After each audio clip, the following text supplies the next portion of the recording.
Pemerintah untuk kedua kalinya menurunkan kembali harga bahan bakar minyak bersubsidi.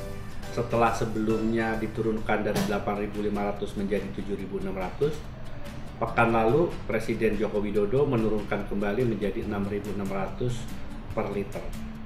Ini sebetulnya langkah yang tidak bisa terhindarkan karena harga minyak dunia juga berfluktuasi dan cenderung terus turun.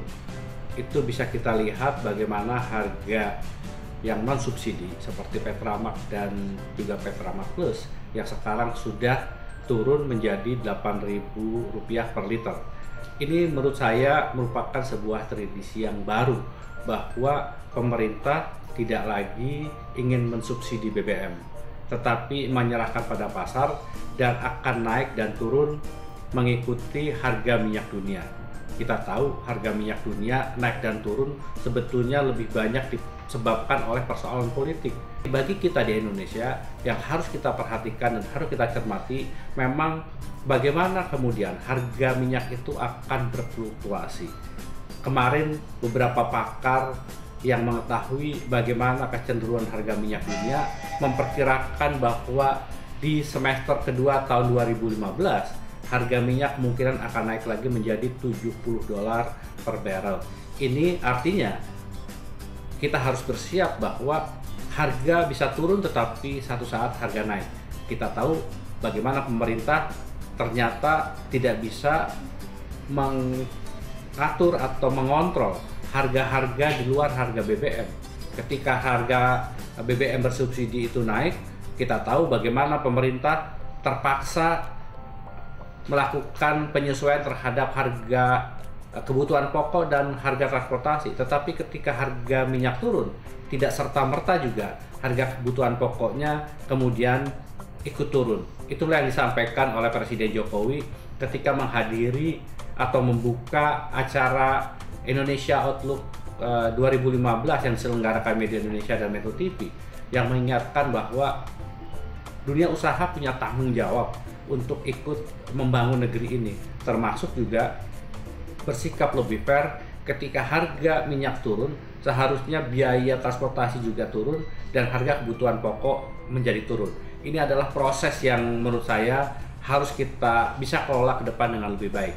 Satu hal lagi yang harus menjadi perhatian kita, penurunan harga minyak ini jangan kemudian membuat kita terlena dan berhenti untuk melakukan eksplorasi. Kita tahu 50% kebutuhan BBM kita berasal dari impor. Dan kita tahu juga sejak kuartal kedua tahun 2012, persoalan ekonomi kita sebetulnya penyebab utamanya adalah kesenjangan antara kebutuhan dan produksi. Kita tahu produksi minyak kita sudah di bawah 800 barrel per hari, sementara kebutuhannya sudah mencapai 1,5 juta barrel per hari. Ini yang menurut saya harus menyegerakan kita, menyadarkan kita bahwa eksplorasi di sektor perminyakan tidak boleh berhenti hanya karena persoalan harga BBM yang naik dan turun. Jadi memang ada dua isu yang harus kita perhatikan, persoalan di hilir yaitu mengenai persoalan harga, tetapi persoalan hulu itu juga tidak kalah pentingnya untuk kita perhatikan. Kita tahu bahwa yang menjadi penghambat biaya eksplorasi yang menyebabkan eksploitasi juga tidak pernah berkembang adalah perizinan yang begitu panjang.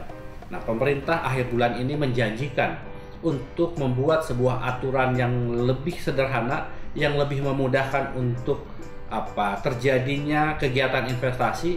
Mari kita lihat sejauh mana pemerintah bisa merealisasikan janjinya, membuat bagaimana peraturan itu menjadi lebih sederhana, lebih mudah, dan itu bisa membantu negara ini untuk mendorong investasi, dan salah satunya adalah investasi di sektor perminyakan dan gas, karena sekali lagi kita membutuhkan eksplorasi yang lebih banyak yang memungkinkan kita bisa menemukan cadangan-cadangan minyak yang baru, dan dengan cadangan-cadangan itulah kemudian kita bisa memenuhi kebutuhan minyak dalam negeri.